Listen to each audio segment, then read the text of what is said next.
অশোক অষ্টমীর প্রাক্কালে মা অন্নপূর্ণার গল্প, মঙ্গল কাব্য থেকে। মা অন্নপূর্ণা তখনও দেবী অন্নপূর্ণা হয়ে ওঠেননি। শিব পার্বতীর সংসারে চরম দারিদ্র, এদিকে শিবের নানান বায়না খাবারের ব্যাপারে। ভিখারি শিবের সব বায়নাও সামলাতে হয় পার্বতীকে। শাক নাই, শুক্তো নাই, ব্যঞ্জনও নাই, চাউল বাড়ন্ত, তবে ফ্যান ভাতই চাই। রান্না করার সব তরিবত শিবের জানা। মুসুরির ডাল রান্নায় কতটা জল দিতে হবে, করঞ্জা ফল কীভাবে কাটতে হবে, ঘিয়ে ফুল বড়ি ভেজে দুধে ফেলে কেমন করে রাঁধতে হয়, পলতা শাকের চচ্চড়ি, ডাল সাঁতলানোর পদ্ধতি, এমন সব রেসিপি বাতলে শতেক ফরমাস জারি করে শিব বলেন, রন্ধন করিবে কিছু ক্ষীরি। দেবী হয়ে ওঠার পর অন্নপূর্ণা প্রদত্ত সেই অন্ন খেয়ে শিবের চোখে মুখে ফুটে ওঠে বালক সুলভ তৃপ্তি। অন্নপূর্ণা দিলা শিবেরে অন্ন, অন্ন খান শিব সুখ সম্পন্ন। এই শিব আবার একদিন রাগ করে ঘর বাড়ি ছেড়ে চলেই গেলেন গটগট করে। যাওয়ার সময় বললেন, কি করতে ঘর সংসার করা, তুমি বরং সুখে ঘর করো নিজের ছেলে মেয়েগুলোকে নিয়ে। যা ভিক্ষে করে আনি সে তো নথিভুক্ত হয় না, এত কথা শুনতে হয় আমাকে। তোমার ছেলে গণেশ, তার ইঁদুরগুলো আমার সব চাল খেয়ে নেয়। আমার সাধের বলদটা দুর্বল হচ্ছে দিনে দিনে, টলমল করে, ঘাস পানিটা পর্যন্ত পায় না।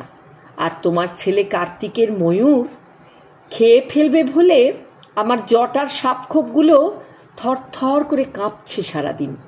পার্বতী তখন বলেই ফেললেন তার মনের কথা, বড় পুত্র গজানন মুখ চারি হাতে খান, সবে গুণ সিদ্ধি খেতে বাপের সমান। ভিক্ষা মাগি খুদ কণা যে পান ঠাকুর, তাহার ইন্দুরে করে কাটুর কুটুর। ছোট পুত্রকার কার্তিকেও ছয় মুখে খায়, উপায়ের সীমানায় ময়ূরে উড়ায়। উপযুক্ত দুটি পুত্র আপন যেমন, সবে মাত্র আমি ঘরে এই অলক্ষণ। করেতে হইল কড়া সিদ্ধি বেটে বেটে, তৈল বিনা চুলে জটা অঙ্গ গেল ফেটে।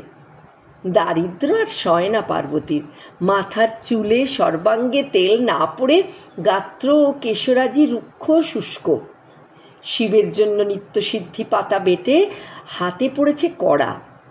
এক পুত্র গজানন চার হাতে খায়, অন্য পুত্র সরানন ময়ূর নিয়ে অহরাত্র খেলে বেড়ায়। এতজনের সংসারে অন্ন নেই, তাই পার্বতীর হাহুতাশ দেখে মহাদেব বেরোলেন ভিক্ষায়। এবারে সেই তার অন্নপূর্ণা হয়ে ওঠার কাহিনী। আর পার্বতী তখন সখী জয়ার কাছে মনের দুঃখ প্রকাশ করতে লাগলেন। কি করিব একা ঘরে রয়ে বৃথা, কেন দুঃখ পাই বাপের মন্দিরে যাই, গণপতি কার্তিকেও লোহে। যে ঘরে গৃহস্থ হেন সে ঘরে গৃহিণী কেন, নাহি ঘরে সদা খাই খাই, কি করে গৃহিণী পানে ক্ষণ ক্ষণ ঝনঝনে, আসে লক্ষ্মী বেড় বাঁধে নাই। মনস্তাপ করতে করতে দেবী বাপের বাড়ির উদ্দেশ্যে রওনা দেবেন ভাবলেন। জয়া তাকে নিরস্ত করলেন, দেখো স্বামী ধনহীন হলে বাপের বাড়িতে মেয়েদের কিন্তু কোনো সম্মান নেই, তার চেয়ে তুমি অন্নপূর্ণা রূপ ধারণ করো।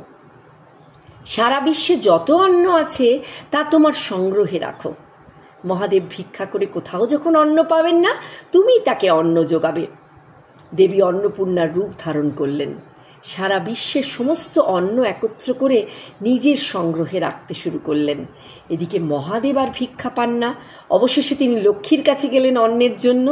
লক্ষ্মী তাকে বললেন, তুমি অন্ন কোথায় পাবে, তোমার ঘরণী সব অন্ন নিজের কাছে রেখেছেন যে, তার ভাঁড়ারে গিয়ে ভিক্ষা মাঙো। তাই তো বিশ্ব সংসারে অন্ন অপ্রতুল। অন্নপূর্ণার মাহাত্ম্য প্রচারের জন্য চৈত্রমাসের শুক্লপক্ষের অষ্টমী তিথিতে দেবীর পুজো চালু হলো। সেটি বর্তমানে অশোক অষ্টমী তিথির চৈতালি দুর্গার পুজো।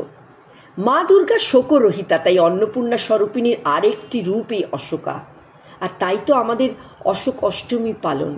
এই প্রসঙ্গে আসে দেবাদিদেব বিশ্বেশ্বরের বাসস্থান অবিমুক্ত কাশীধাম বারাণসীতে অন্নপূর্ণার মন্দিরের কথা, যার ভৈরব কাশীর বিশ্বনাথ স্বয়ং।